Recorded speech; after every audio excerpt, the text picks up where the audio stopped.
next speaker is Vipul Kochar, who is the president of Indian Testing Board, the STQB Board of India. He is co-founder of Salt and Verity Software. He is also the convener of StepIn Forum. And today he will speak about the future of software testing, reflections on 12-year-old prediction. Welcome to Armenia. Thank you. Thank you. Let me check if I have some messages. We cannot live without our mobile, right? Well, actually, I've just set my timer because I've promised these people here that I'm going to ignore them. So when they wave their board, 15 minutes left, 5 minutes left, I'm not really going to look at them. Which means, actually, I have people who have locked the door, so unless I'm finished, you'll not be able to go out.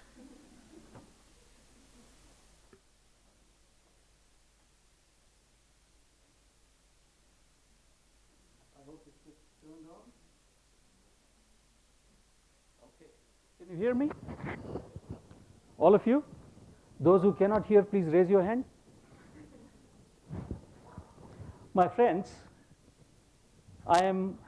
my name is something Kochar, and I'm an Armenian in disguise. I'm a spy who lives in India. Looking at me, you can say, yes, I'm a native Armenian. You don't believe me, right? Well, I come from here. I told you.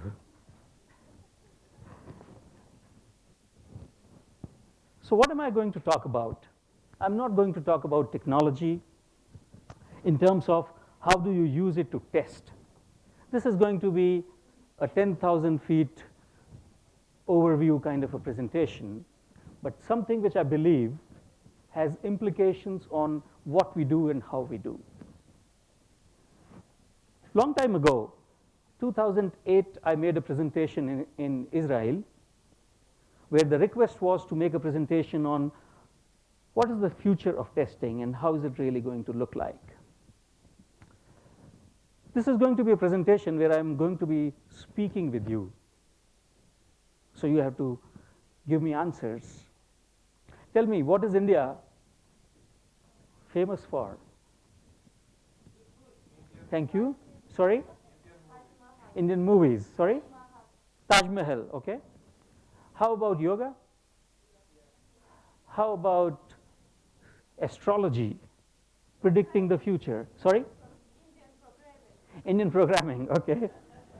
How about, oh, thank you so much. The question I'm asking is, how about astrology? Making predictions, because that's what I'm going to do.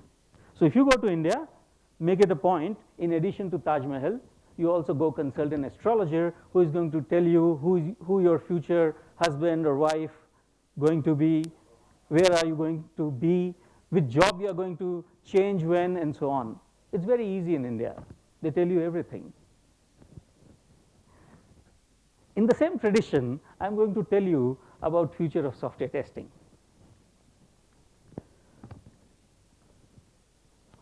Can you tell me what is this? Submarine, right?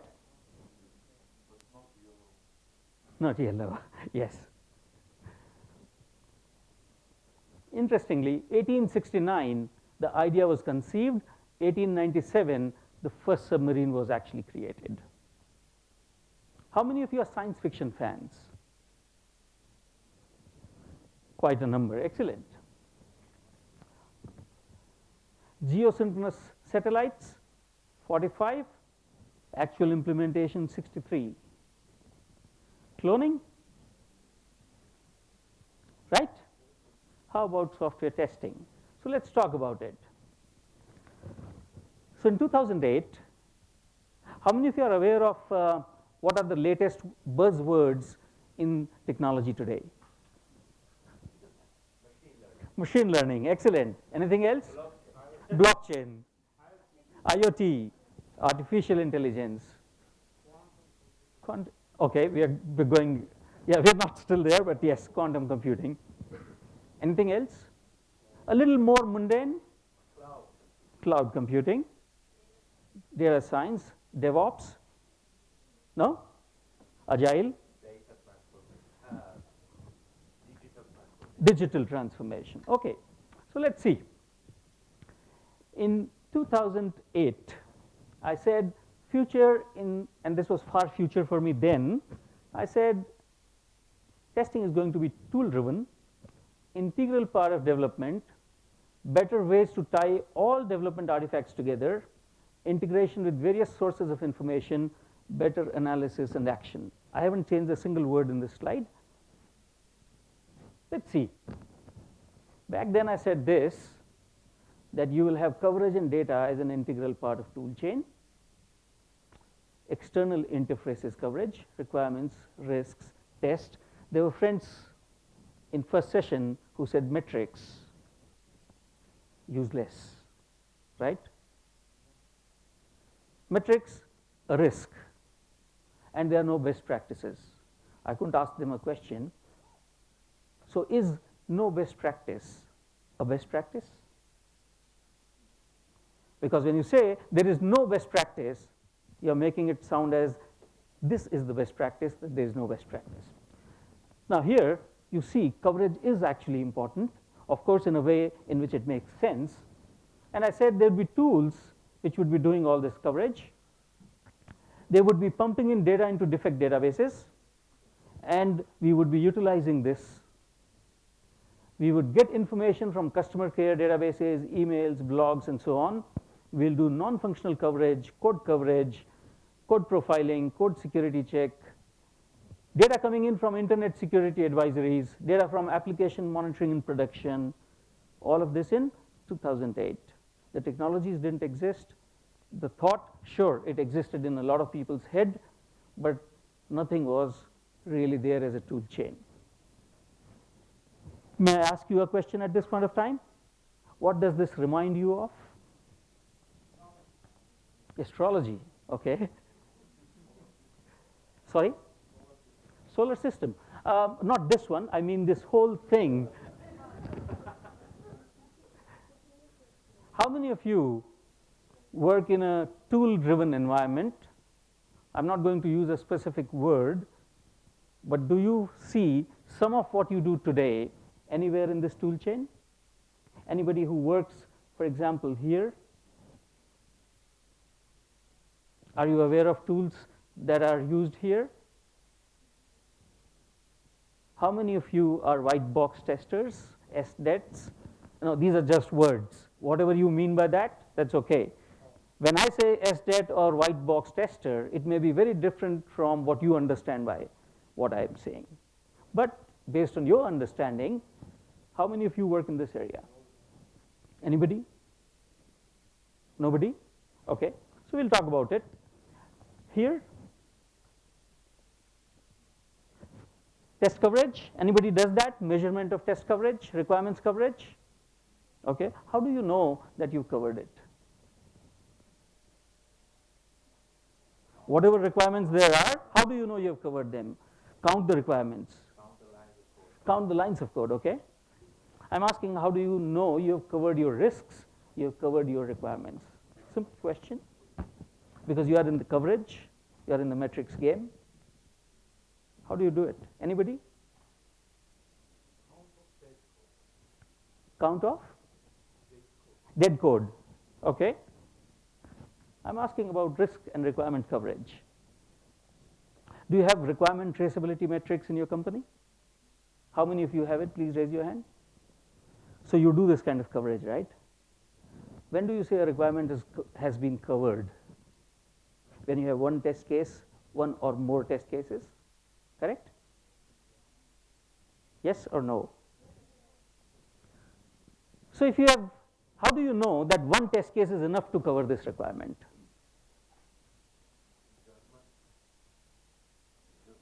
Your judgment would be very different from my judgment. That means your coverage data would be very different from my coverage data. Acceptance criteria, would it really give you the test cases in detail where you would actually look for the coverage? Mostly by experience. And experience is that very slippery thing you can't hold in your hand. Everybody having 14 years or 25 years of experience don't really equate in the wisdom. So that's the problem. to solve this problem, on this side, you try to adopt some measures which you can do, and some tools are required. We'll get into this a little later. Does this really make sense to you? Integrated environment, what does it really mean? Has anybody written any hello world program in any programming language?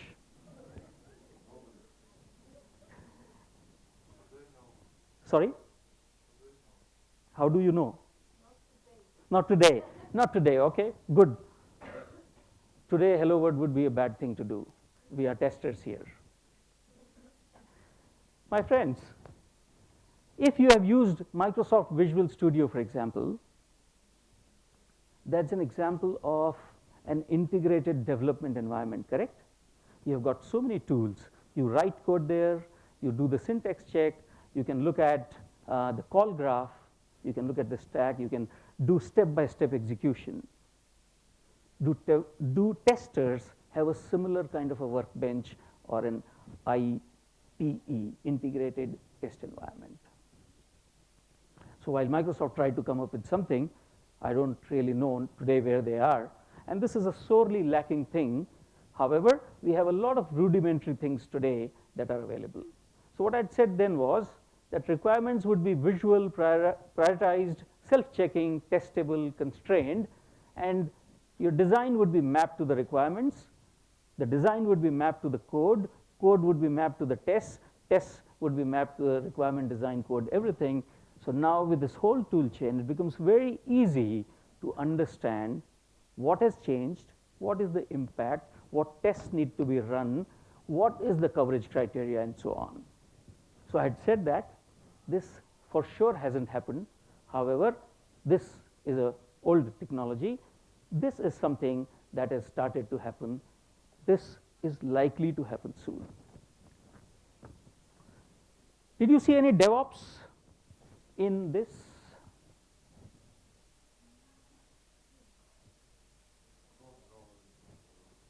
So DevOps is all of this. Your non-functional tests, your code coverage, your profiling, security, testing, dashboards, everything. Interestingly, DevOps was a term coined after 2009, or in or after 2009. What did I say my presentation was done in? I wish I had patented it, then I would be a rich man. I would probably not need to stand here and talk. Okay, so today you see Agile, AI, RPA, and the focus on automation, automation, automation. Is that correct? It may not be correct here, but from where I come from and a lot of other countries, everybody is talking about eliminating the human being in the chain. They don't use those words. People who run the companies, they're smart. They never make a statement, we want to eliminate human beings. They make a statement, we want to test smart. We want to remove redundancies. We want to automate because automating is, higher in the value chain. So somehow automation is sold to us in various guises. Have you seen this kind of selling happening in Armenia or wherever you come from? More focus on automation. CTOs don't understand what testing is. They don't understand what automation is. But the holy grail is 100% automation. Very simple to do. Write 100 test cases, all positive, simple test cases. Automate them, everybody is happy. Except maybe the customer. But then who cares about the customer?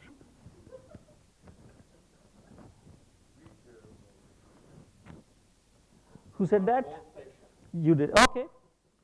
Happy to have somebody who cares. Well, all of us care. Our jobs are dependent on that, but nobody else cares. So when nobody else cares, what happens? So we'll talk about that in a moment. So when we talk of an integrated environment, I had specifically said the following things: automated or assisted impact analysis on requirement design and code. These are the points I had made: 1, 2, 3, 4, 5, 6.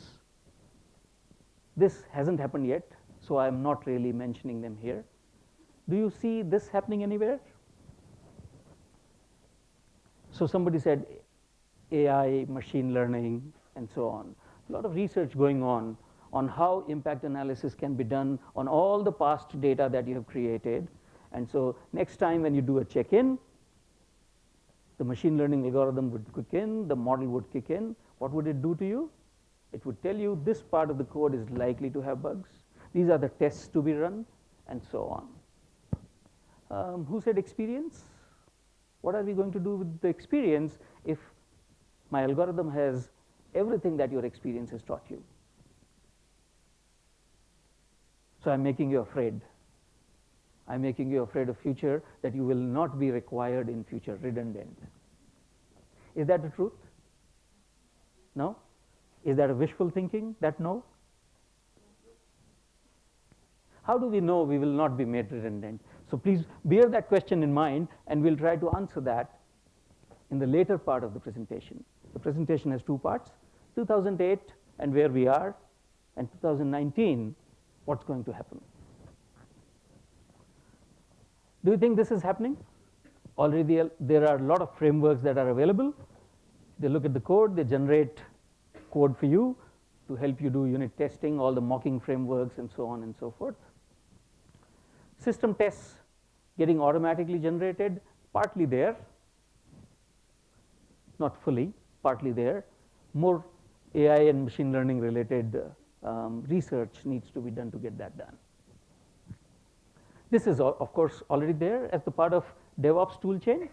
Unit tests, API tests, Selenium-based GUI tests, acceptance tests, everything is being executed automatically, correct? Performance and coverage data is maintained. Is that correct? So when you put DevOps, not only whatever you did during your testing, but also what happens in production is monitored. The performance in production is monitored.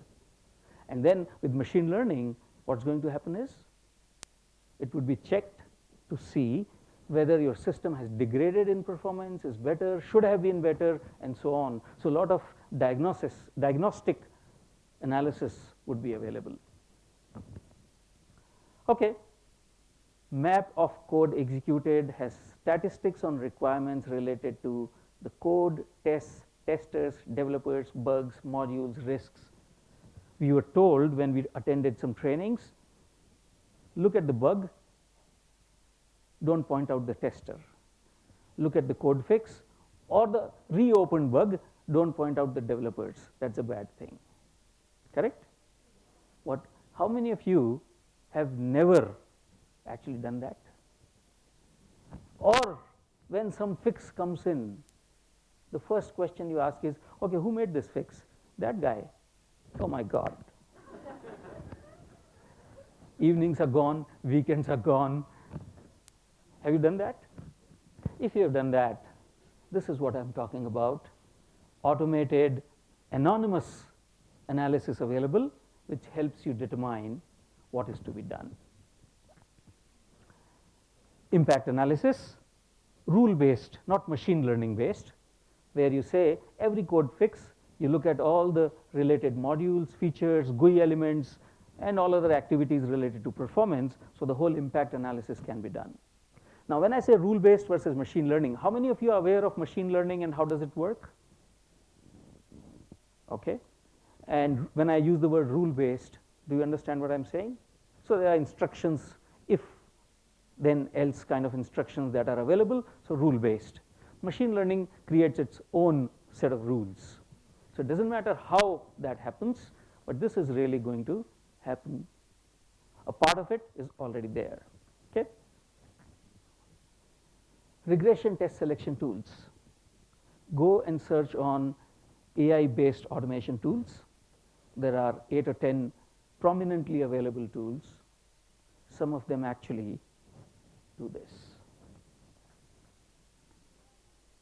Not only do they help find regression tests, they actually run on your application.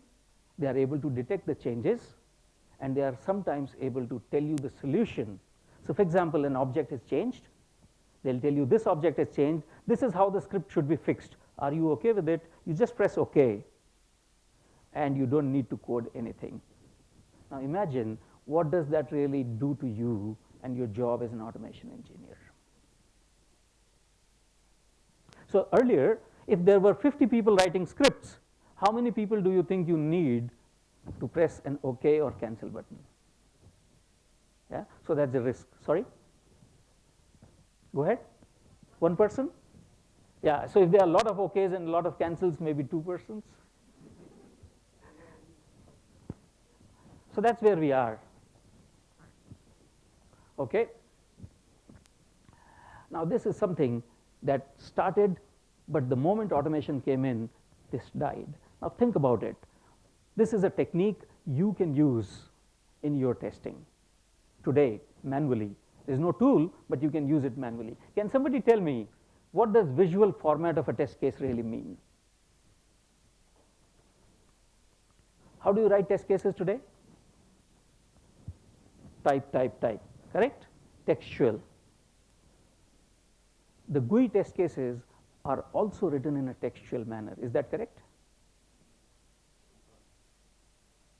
Otherwise, how do you write them? Sorry? Some sort of recording? What kind of tools do you use for manual execution, for writing test cases? Okay, wonderful. Recording is the first step to visual test cases. You just say, this is what I really want to do. This is my workflow. This is the type of field, and there's logic behind.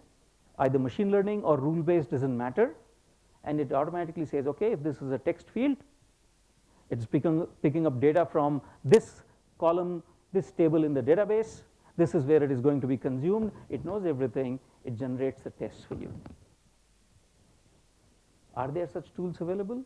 Well, I know somebody who had started working on visual format, a guy named Brian Marek, but unfortunately didn't really go further. And after automation, nobody really cares. Okay. Have you ever worried about this question? How much time do I need to test it? Never? Nobody asks you? They just tell you test it? Always in the air, okay. And how do you answer it? And how are you confident about that answer? Not possible. That's pretty interesting. As testers, we don't know how much time it will take. We don't know how many test cases can be written. We don't know if we have found all bugs that were required to be found. We don't know if all risks have been covered. We don't know what is hidden. And still we say, yeah, we are good to go, good to release. This is one of the biggest conspiracy in the whole world. We have zero clue of what we are doing, and still we make release decisions. Interesting. Let me ask you a question. How many of you use Microsoft Word? Find feature, Control F. If I asked you to test Word's find feature, right? This is the first release of Microsoft Word. You are the person responsible for testing the find feature. How much time do you think you would need to test it? Okay, alone. Give me a number. Sorry? Manually, yes. Or whatever, you know, I don't care about your assumptions. I'm your manager. I just need a number. 4 hours, 1 hour, okay. 3 days. Sorry?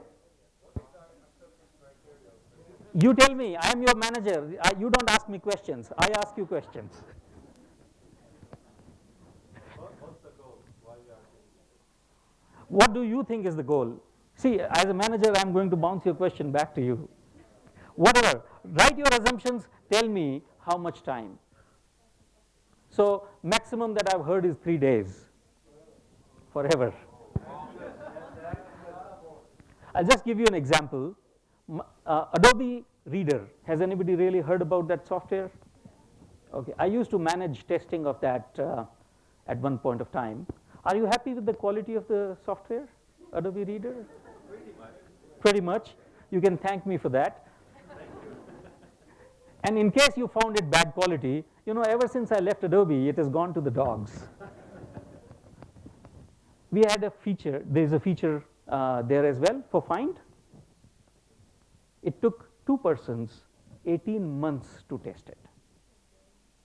So you can imagine the depth to which you can actually go on doing testing. So this question actually has no meaning except that how much time are you willing to give me?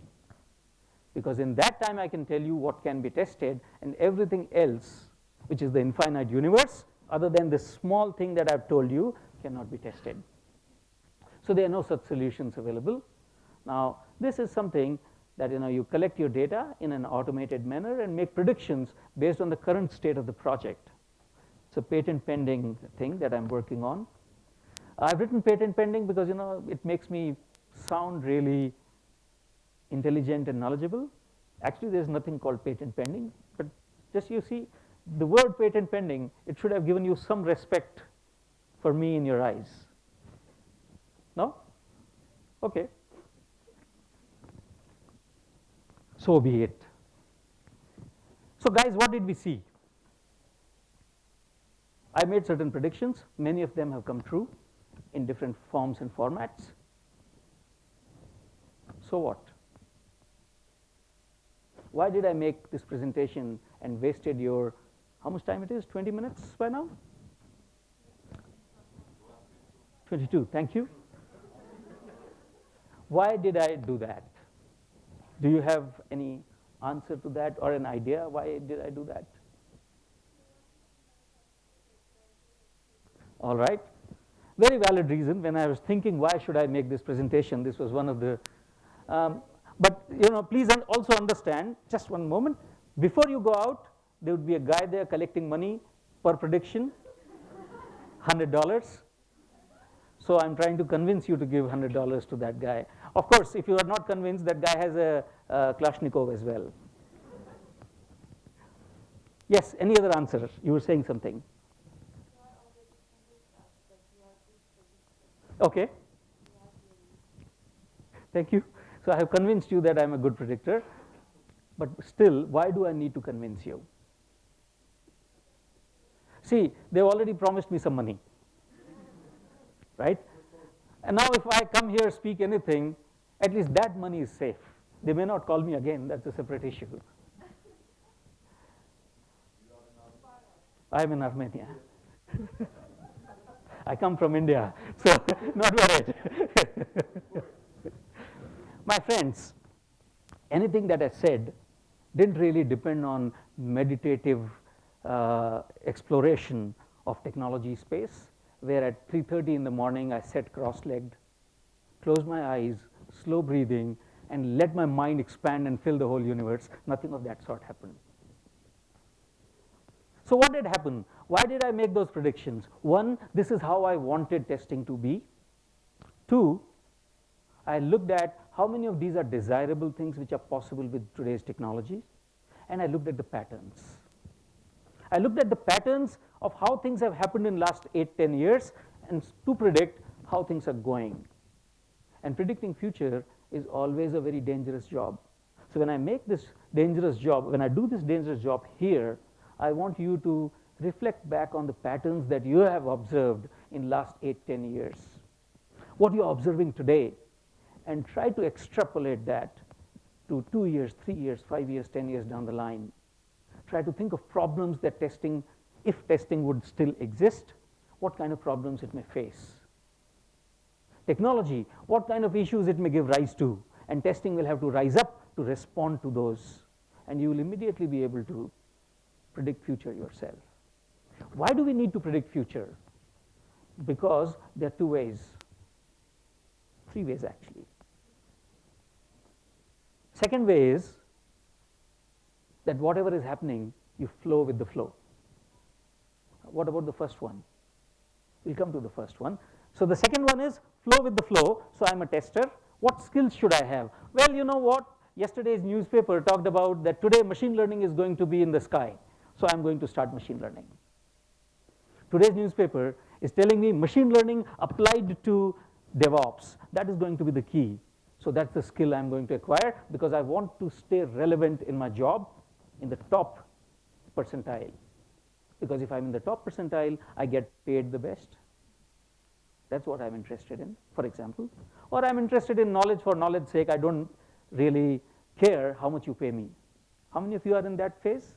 You love testing so much that even if the company didn't pay you, every day you would go there, work for them 8 hours, 10 hours, and then come back home satisfied. So we work for money. How can I really be at the top? That's a question we have. And if you understand the trends, you understand what's going to be there, and you prepare yourself in advance, that's really going to be useful. That's the first one. Third one is, I don't care. Leaf in the wind. Wherever it goes, it goes. Whatever skills need to be taught, nature will grab me like this and teach me those skills. That's another approach, equally valid. So hopefully, once you get to that pattern, start thinking about the big picture, you'd be able to understand where should you take your career. Okay. Somebody said, I'm in Armenia. Well, testing wasn't hijacked in Armenia, so don't worry about that. But testing has been hijacked. How many of you agree with that statement of mine? What? Testing is in my back pocket. What are you talking about? What am I talking about? Testing has been hijacked. Sorry? A little louder, please, just a little louder. I am an old guy, very bad hearing problem. Okay, testing is getting transmuted into something else. A transformation has happened, all right? Somebody else was saying something here? Underestimated. Okay, let me ask you one question. Mete asked you this question here. How many of you have read Agile Manifesto? How many of you have read the names of the people who signed on Agile Manifesto that fateful day? Go back and check. Check their bio. How many of them were testers? Check that. So how many levels of testing do you have in Agile? So you have unit testing and you have acceptance testing, correct? Anything else in between? All these testing pyramids and testing quadrants, they were put in there by testers. So what happens in Agile, originally, there is no tester, right? There's a developer who's doing testing, there's a tester who's doing development, everybody is doing everything, nobody is doing nothing. Nobody thought about testing, but then it became very clear that unit testing is at this level, acceptance testing is at this level, something needs to be there in between. System testing, that something that we do, nobody talked about it. Why? Because mostly the people who were there were developers, didn't really understand testing. And I'm making a very big accusation here. Okay, DevOps. How many of you have heard the word DevOps? What happens in DevOps?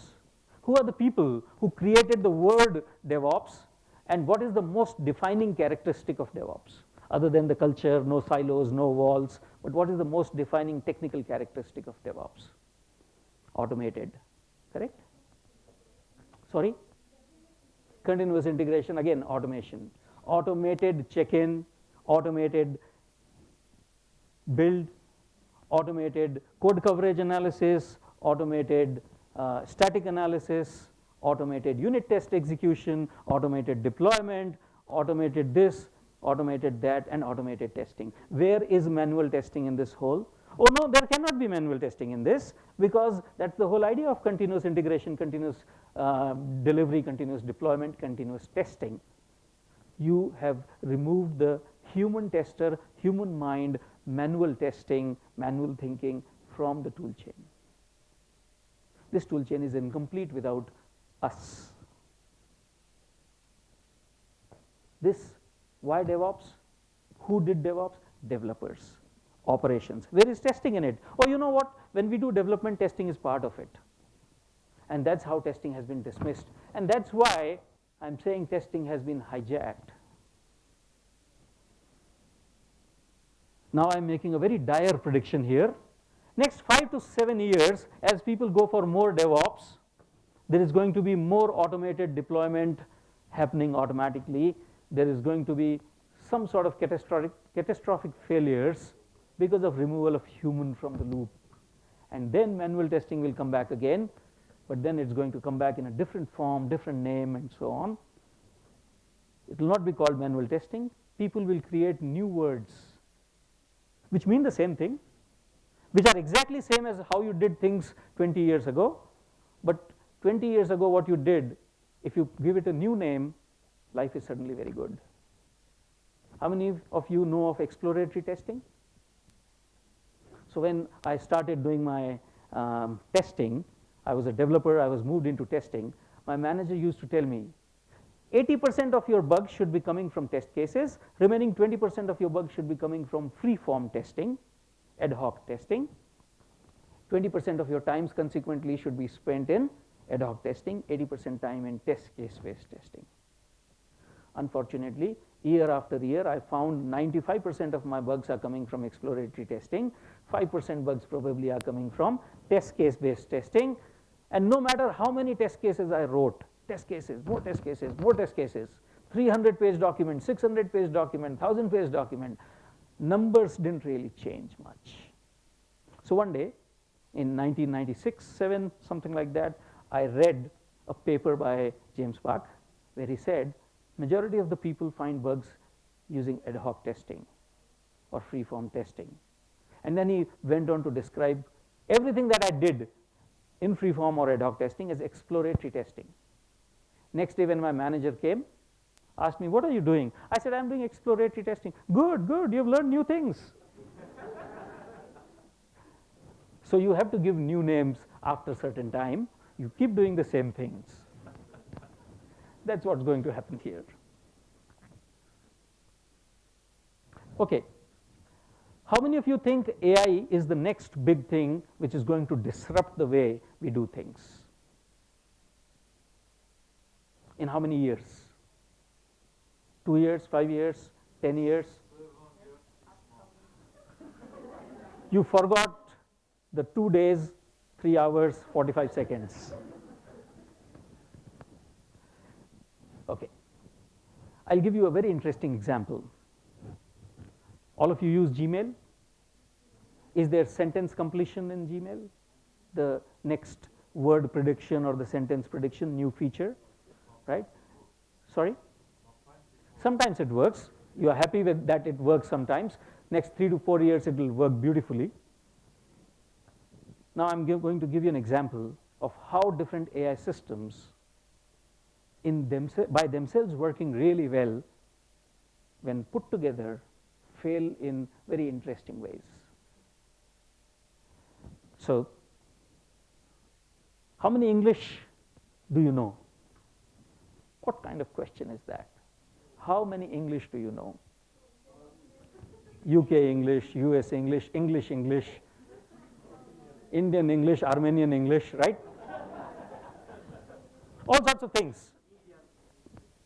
Which one? Indian English, yes. So my friends, when my sentence was completed, for example, in Gmail, let's say there's an AI engine which completes the sentence, it gives me a spelling. That spelling is correct maybe in UK English or US English or Indian English or whatever is accepted. And then there's there's another program, AI machine learning based, which does spell check and grammar. 2 different programs came together. This one came with the UK settings, this one came with the US settings. It gave me a spelling. I didn't do it, right? Who gave this to me? The system. I don't care whether it has 2 AIs working or 10 AIs working, right? It gives me a definition, functionize ZE. I'm happy. And the moment I say complete this sentence, immediately there's a red squiggly which says functionize, the spelling should be with SE. 2 AI systems, they've suddenly found that everything is not really good, they don't work well. Now this is a very small thing. Consider some bigger things. What might really happen when you dedicate all the processing, all the decision making to AI at various levels? These assumptions come because of coupling. So I would recommend that you go back and read about design, architecture, read about the software engineering principles, and look at what is coupling, because this is where testing is going to be. In a few years from now, you will need tools, you will need thoughts where, given a lot of different components coming from different places, that's how programs would be made. Programming is going to be mostly dead. This is not a testing prediction. Before testing can be made redundant, programming would be made redundant. You would be able to create programs by saying, I want this, and a program would be created for you. So what's going to happen there? All these components, the assumptions that they make, are they really going to be okay? So as a tester, you would actually be doing much higher level functions. But please understand, what you see today as hype of machine learning, that's not the only way to do AI. Machine learning is just one of the ways to do artificial intelligence. And so AI, a lot of research is going on, and more research would help your brain, help the programs think like your brain, mimic your brain, and so on. Research is going on there. So that is going to throw additional challenges, because when your wife tells you, what? You don't know why I am angry? Then there's no reason, no point telling you why I am angry. You understand that you don't understand. That's going to happen here. Okay? So what am I telling you? If you do this, you actually have to get into the realm of ethics, realm of emotions, realm of philosophy. That's what, as a tester, you will need to develop your skills on, because you would be testing AI systems not only on correctness, but also on many of these parameters. Think about it. A bot which is sarcastic. You do a chat with a chatbot makes a sarcastic comment. Would you like it or not? How do you determine that the bot is sarcastic? So that's the kind of higher level thinking functions we'll need to incorporate. Okay? If you are deep into AI, I will explain. Otherwise, I'll just leave this by just saying the way machine learning works is feed in data and then get your predictions out. It doesn't really incorporate pre-learned human knowledge easily. Research in AI is going to incorporate human knowledge with machine learning, and I have created two techniques. One is linguistic analysis technique, using which you can design huge number of tests. This technique can play a pivotal role in testing of AI systems, either manually or in an automated way, AI testing AI as well. And then there are some more things. Have you ever heard this word, Sanskrit? It's a language, one of the most ancient languages alive in the world today, closely related to Greek, Latin, and many of Indo-European languages and so on. It has a fantastic grammatical structure. I am predicting that people will take inspiration from the grammatical structure of Sanskrit in order to analyze requirements that you speak out to the system to build. It will actually analyze those.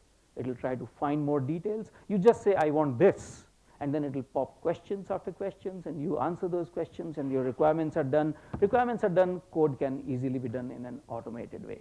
Maybe 15 years, but you will get there. This is another model that I created, a technique that I haven't yet finished. This is something that AI would be able to use. This is the human model that has been created. Feed in the code to the AI. Along with this, AI will generate a lot of different types of tests. What kind of output should be available? What is the impact of what you're doing going to be on the system, and so on and so forth. So this is going to be a sort of, have you heard of Einstein? Is there a unified theory of everything? That's the holy grail for physicists, right? There is general relativity, there is special relativity, but there is no unified theory. This is that unified theory for testing. Okay, final slide.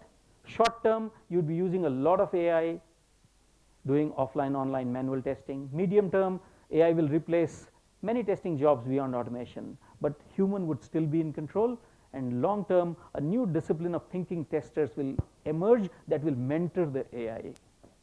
So, if you are used to doing same set of test cases again and again and again, or doing same kind of automation again and again and again, I'm going one level up meta on automation as well.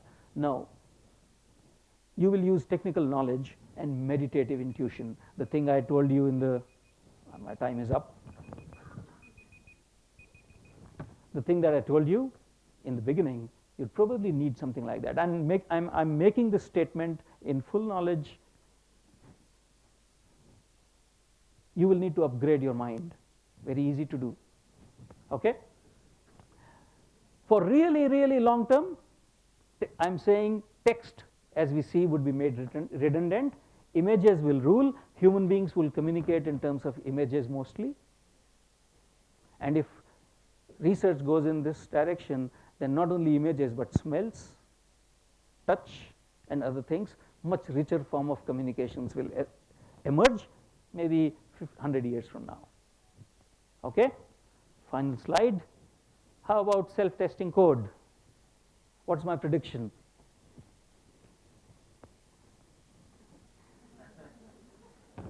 Thank you so much.